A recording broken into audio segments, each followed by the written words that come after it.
We are not opening all at once, but one careful step at a time. We're starting our life again. We're starting rejuvenation of our economy again in a safe and structured and very responsible fashion. That was the president last night or yesterday around 5 o'clock, 6 o'clock with his press briefing saying he has this plan to open up America again. Let's bring in Larry Kudlow, the director of White House National Economic Council. Good morning to you, Larry. Good morning. Thank you. You're welcome. Thanks for coming on. So how'd you come up with these guidelines, or how did the administration do it? Did you model it after other countries that have already done this successfully?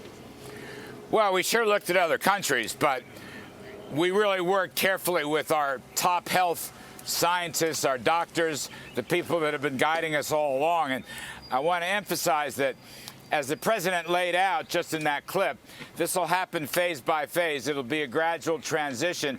Basically, we have given a set of guidelines, a roadmap, if you will, which will be data dependent. Within 14-day periods, there have to be a trajectory, a declining trajectory of cases and infections and so forth. And that's going to be the basic guidance. And then, of course, the best practices for testing, for diagnostic, for hospital capacity. We're going to have, of course, social distancing. All these things are going to go on for a while.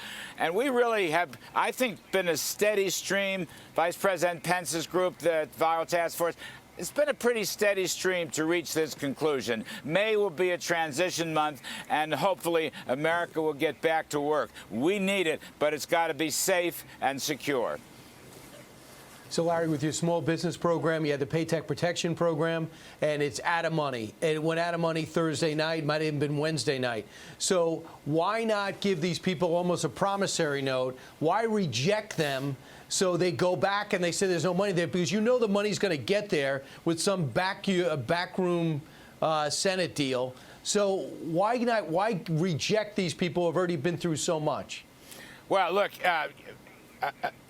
the loan itself is a promissory note, Brian. But look, I don't know why the Congress isn't getting going and just replenishing this $250 billion. And we flagged it ahead of time because the program has been a terrific success, absolutely terrific success. And Secretary Mnuchin and I and others have said it's being eaten up rapidly. Let's go, Congress. What are you waiting for?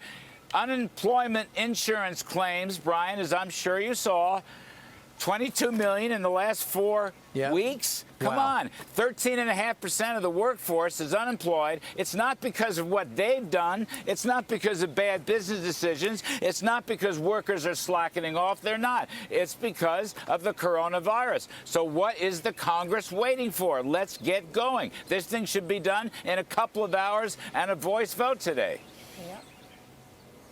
Well, you know, Larry, because there are so many stories about the Paycheck Protection Program and, you know, companies get to keep the money unless they get rid of employees, so it would either be a grant or a loan, I think that has confused some of the people who wound up getting their stimulus checks this past week, because I had two different people say to me, I got the $1,200 bucks, but I'm not going to spend it because I got to pay it back next year. And I told him, I said, no, that's not how it works. You don't have to pay it back. It's not a loan. It is money in your pocket to get through this rough patch. Yeah, well, Steve, you're a little bit mixing and matching, if I may.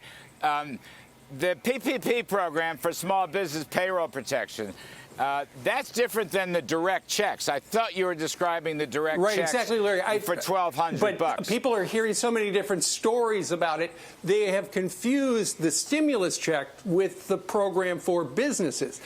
My point is, I think some people out there got the check and didn't realize they don't have to pay it back. Well, I don't know. The check will not be paid back. And by the way, most of the small business payroll protection loans will be forgiven.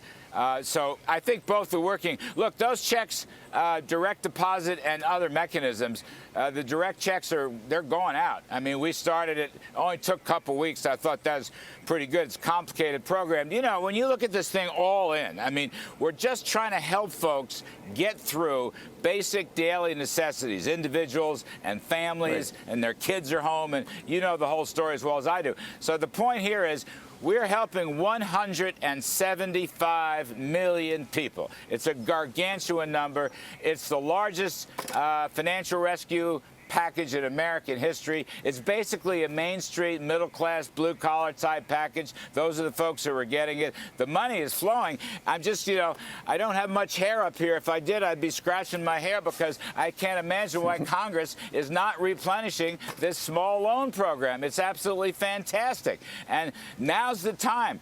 As we move through the president's guidelines to reopen the economy, right, as we move through the data-driven, the safety programs, working with the governors who have been terrific, Mike Pence, Vice President Pence has been terrific running this thing, we will get to the other side and we will resume what was one of the strongest economies in American history. That's what I want to get back to. I want to get back to the incentives from tax cuts and deregulation and energy and good trade deals. But let's just get through the next bunch of weeks and we'll come out okay. I firmly believe that. Okay. Thank you so much, Larry, for joining us and for all your hard work. Appreciate You're welcome. it.